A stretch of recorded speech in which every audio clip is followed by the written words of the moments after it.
Hello guys, welcome to Shweta classes YouTube channel and this is Shweta Tomar. कैसे हैं आप सब लोग? चलिए स्टार्ट करते हैं आज का chapter, getting to know plants. कल हम लोगों ने इसका फर्स्ट पार्ट किया था जिसमें हमने टाइप्स ऑफ प्लांट किए थे। आई होप आप सभी लोगों को कल का जो सेशन था वो अच्छा लगा होगा, इंटरेस्टिंग लगा होगा। अगर लगा है तो आप लोग एक बार सभी लोग मुझे कमेंट करके बताएंगे कि कल का सेशन आपको कैसा लगा और क्या जो मैंने टाइप्स ऑफ प्लांट आपको कराए वो आपको समझ में आए या नहीं आए। ठीक है, आज हम लोग करने वाले हैं लीफ के बारे में, स्टेम के बारे में। ठीक है, चलिए स्टार्ट करते हैं आज का सेशन। तो सबसे पहला जो टॉपिक है हमारा वो है स्टेम। यहाँ पर एक एक्टिविटी दी हुई है जिसमें आपको ये प्रूव करके दिखाया गया है कि जो स्टेम है वो जमीन से, या अगर आपको किसी पानी भरे जार में रख देते हो तो वो वाटर और जो भी उसके अंदर होता है वो उसको सक करते हैं, यानी एक प्लेस से दूसरी प्लेस ट्रांसफर करते हैं। ठीक है, चलो देखते हैं क्या है। pour water to fill 1/3 of glass, add a few drops of red ink the water, यानी रेड इंक मिला दी। क्या किया, 2 ग्लासों में पानी लिया, एक में रेड इंक मिला दी। ठीक है, cut the base of the stem of the herb and put it in the glass. और एक छोटा सा प्लांट लिया जो ग्रीन स्टेम वाला था, उसको स्टेम से कट किया और उसको उसमें डिप करके रख दिया। We see that water moves up the stem, और हमको दिखाई देने लगेगा कि जो हमारा वाटर है, जो आपका ग्लास में वाटर था, वो धीरे धीरे धीरे धीरे करके ऊपर उठ रहा है। ठीक है, यानी स्टेम की तरफ जा रहा है। In other words, stem conducts water, और हम कह सकते हैं कि जो हमारा स्टेम है वो वाटर कंडक्ट करता है। एक्चुअल में हमारे प्लांट के अंदर दो चीजें होती है। देखो, ये आपका प्लांट है, यहाँ आपकी रूट्स हैं और ये आपकी स्टेम है। तब क्या होगा, रूट के अंदर रूट के अंदर पाया जाता है जाइलम। ठीक है, जाइलम, और स्टेम के अंदर पाया जाता है फ्लोएम। ये दो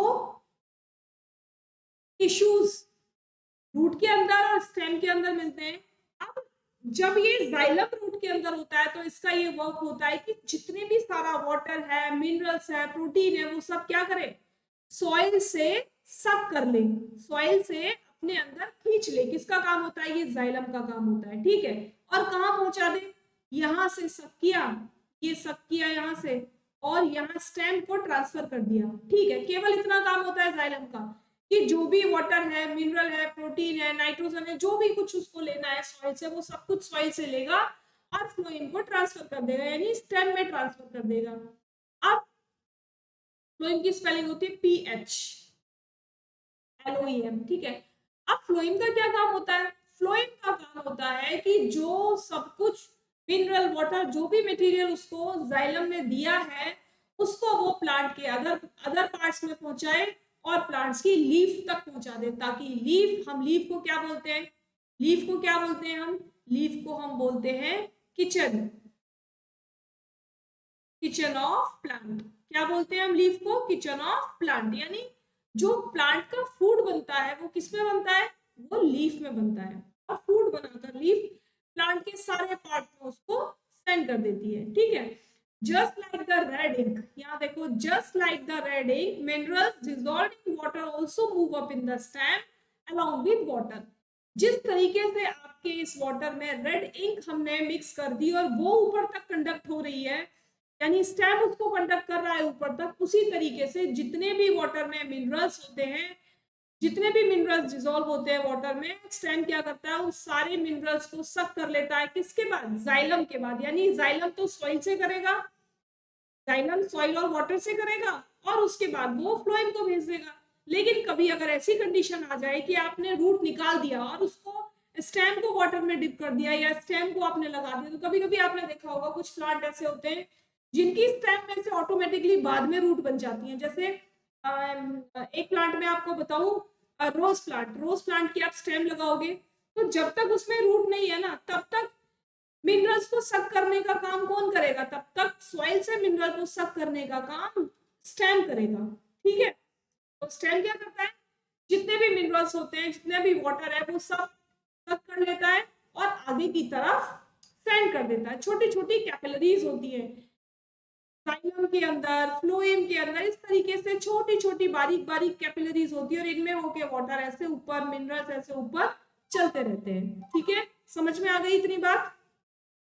चलिए आगे देखते हैं। आगे अब आता है लीफ। लीफ को अभी मैंने क्या बताया, leaf is the kitchen of plant, यानी लीफ को हम प्लांट की किचन बोलते हैं। लीफ के बहुत सारे पार्ट होते हैं, ऐसा नहीं है जो आपको दिख रहा है केवल वो एक लीफ, सिंपल लीफ है। No, this is not only a leaf.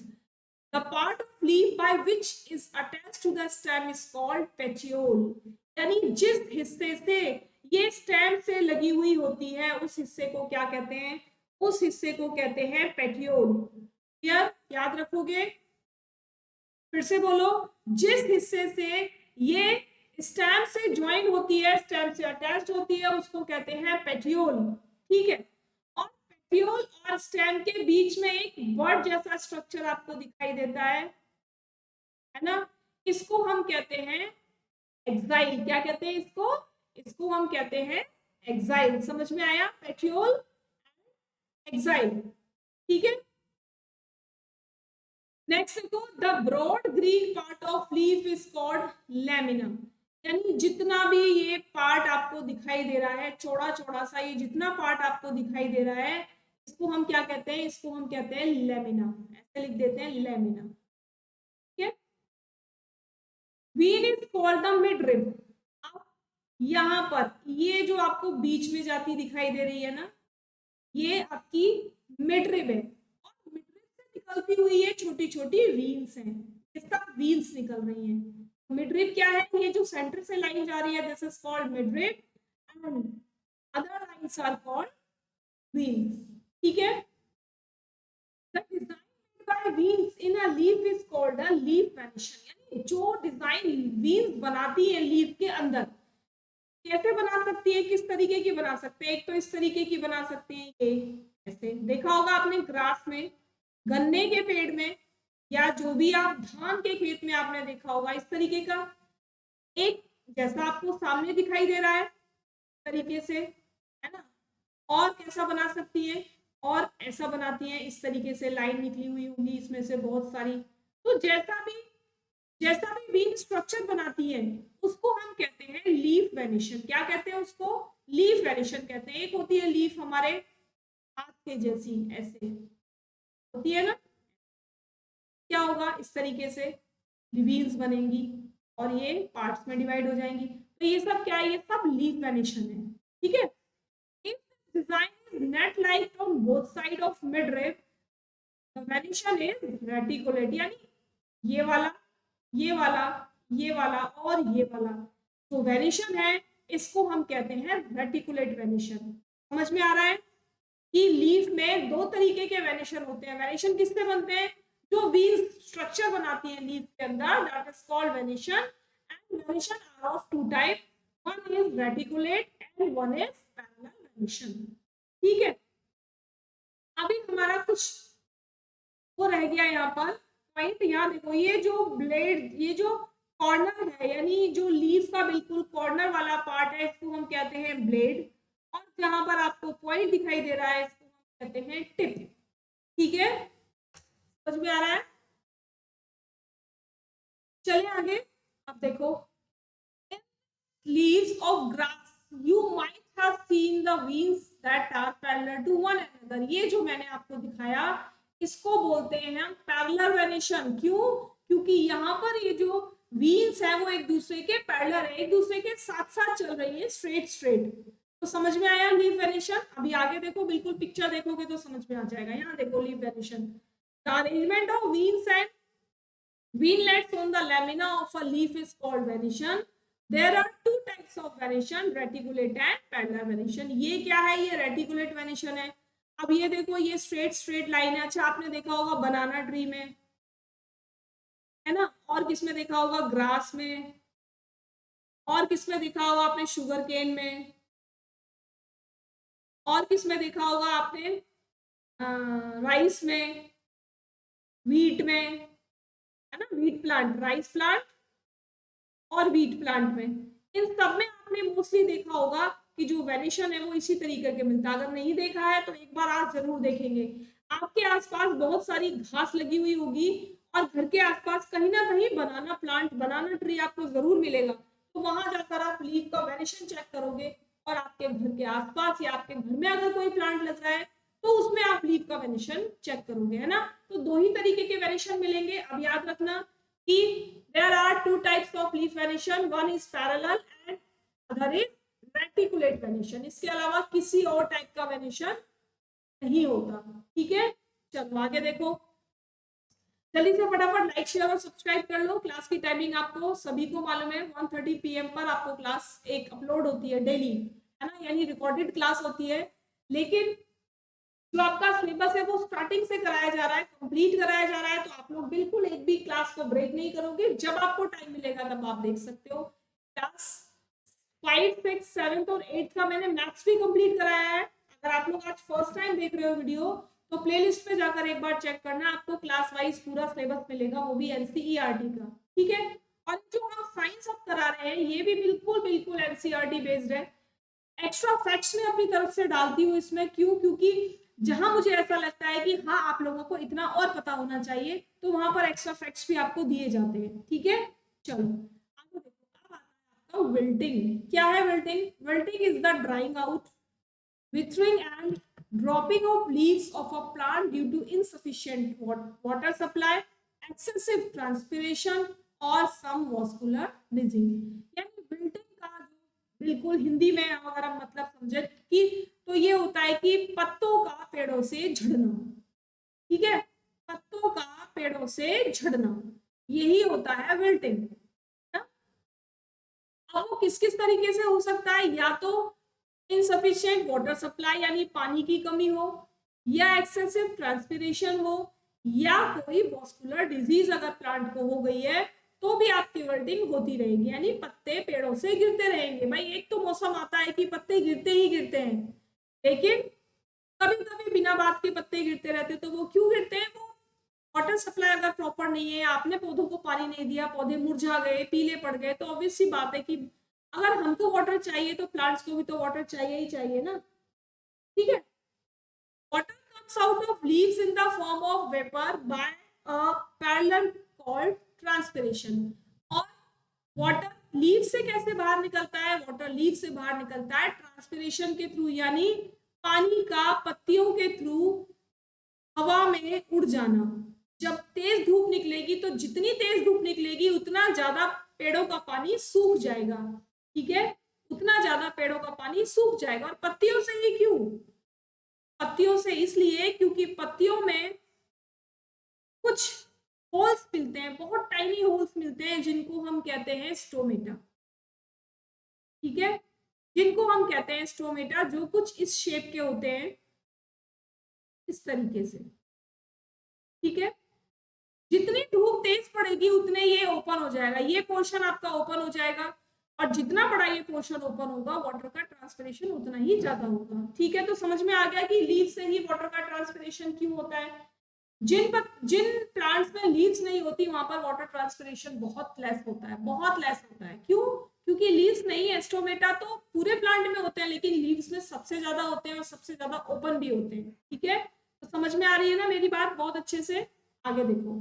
Leaves prepare their food in the presence of sunlight and the green colored substance present in them। यानी एक तो सनलाइट चाहिए, एयर चाहिए, वाटर चाहिए और ग्रीन कलर का substance चाहिए। और ग्रीन कलर के सब्सटेंस का क्या नाम है? आप लोग कमेंट बॉक्स में जल्दी से कमेंट करके बताएंगे कि जो ग्रीन कलर का सब्सटेंस जिसकी वजह से लीव्स ग्रीन होती है उसको हम क्या कहते हैं। ठीक है, for this they use water and carbon dioxide from air. यानी क्या क्या और चाहिए? यहाँ पर हो गया सनलाइट, ग्रीन कलर सब्सटेंस जिसका नाम आप लोग बताएंगे, और वाटर हो गया, कार्बन डाइऑक्साइड हो गया जो वो एयर में से सक कर लेती है। This process is called photosynthesis, और इस प्रोसेस को हम कहते हैं फोटोसिंथेसिस। ये रही पूरी की पूरी प्रोसेस जिसको बोलेंगे photosynthesis. Oxygen is given out in this process, यानी इस प्रोसेस में ऑक्सीजन बाहर निकलती है। जो ऑक्सीजन हम लेते हैं, हम बोलते हैं ना कि प्लांट्स हमें ऑक्सीजन देते हैं, तो कैसे देते हैं?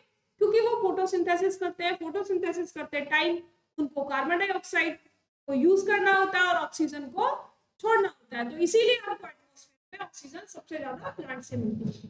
ठीक है, कौन सा प्लांट है जो ऑक्सीजन प्रोवाइड कराता है हमको 24 घंटे, दिन में भी और रात में भी? बताएंगे जल्दी से, कौन सा प्लांट हमें ऑक्सीजन प्रोवाइड कराता है 24 आवर्स? ये भी आप बताएंगे एक बार, फिर मैं आपको अगले सेशन में बताऊंगी कि कौन सा ऐसा सब्सटेंस है जो पत्तियों को ग्रीन रखता है और कौन सा ऐसा प्लांट है जो हमें 24 आवर्स ऑक्सीजन देता है। यहाँ देखो, ये आपको लर्न करनी पड़ेगी। क्या होता है जब कार्बन डाइऑक्साइड वाटर के साथ रिएक्ट करती है, कब? सनलाइट में। और सब्सटेंस आपको यही मिल गया, क्लोरोफिल। यानी पत्तियों में क्या प्रेजेंट होता है? क्लोरोफिल प्रेजेंट होता है, जिसकी वजह से लीव्स हमको ग्रीन दिखती हैं। तब क्या बनता है? तब आपका यहाँ पर शुगर बन जाती है, ठीक है, C6H12O6 प्लस ऑक्सीजन बन जाती है। समझ में आया कि जब कार्बन डाइऑक्साइड वाटर के साथ रिएक्ट करती है सनलाइट में और क्लोरोफिल की प्रेजेंस में, तब आपकी शुगर बन जाती है और ऑक्सीजन रिलीज हो जाती है। क्या होता है? ऑक्सीजन रिलीज हो जाती है। और ये हो गया हमारा पूरा का पूरा फोटोसिंथेसिस का प्रोसेस। तो ये वाली जो इक्वेशन है आपको बिल्कुल लिखकर एक बार लर्न कर लेनी है। अगर आप लोगों ने अभी तक नहीं लिखा है इसको, तो एक बार अपनी कॉपी में, रफ में, फेयर में, जहां चाहे वहां लिख लेंगे, ठीक है। इनमें से एक बात ध्यान रखना, इनमें से अगर एक भी चीज कम हो गई, या तो क्लोरोफिल कम हो गया, या तो कार्बन डाइऑक्साइड कम हो गई, या तो सनलाइट कम हो गई, या वाटर, तो आपका फोटोसिंथेसिस नहीं होगा। और इसका एक्सपेरिमेंट करने के लिए आप क्या कर सकते हो? आप अपने प्लांट को रूम में रखकर देख सकते हो। देखना क्या फर्क पड़ता है कि एक प्लांट आपने बाहर रखा हुआ है सनलाइट में और उसको आप वाटर दे रहे हो, और एक प्लांट आपने रखा हुआ है रूम में, उसको भी आप वाटर दे रहे हो, तो क्या फर्क पड़ता है? 2 to 3 डेज में आपको आप बिल्कुल डिफरेंस पता चल जाएगा, ठीक है। चलिए, आज के लिए केवल इतना ही रखेंगे। अगले सेशन में हम इसके आगे कुछ पढ़ेंगे जो रिलेटेड होगा किससे? रूट से, है ना। तो जितना मैंने करा दिया उसको एक बार बुक से पढ़ेंगे और उसके बाद कमेंट करके मुझे बताएंगे कि सेशन आपको कैसा लगा, चीजें आपको कैसी लगी। क्लास की टाइमिंग सभी को मालूम है, 1:30 PM। जो लोग आज फर्स्ट टाइम देख रहे हैं वो सभी सब्सक्राइब कर लेंगे ना। चलो, कल फिर मिलते हैं एक नई क्लास के साथ। तब तक के लिए thanks for watching, bye bye.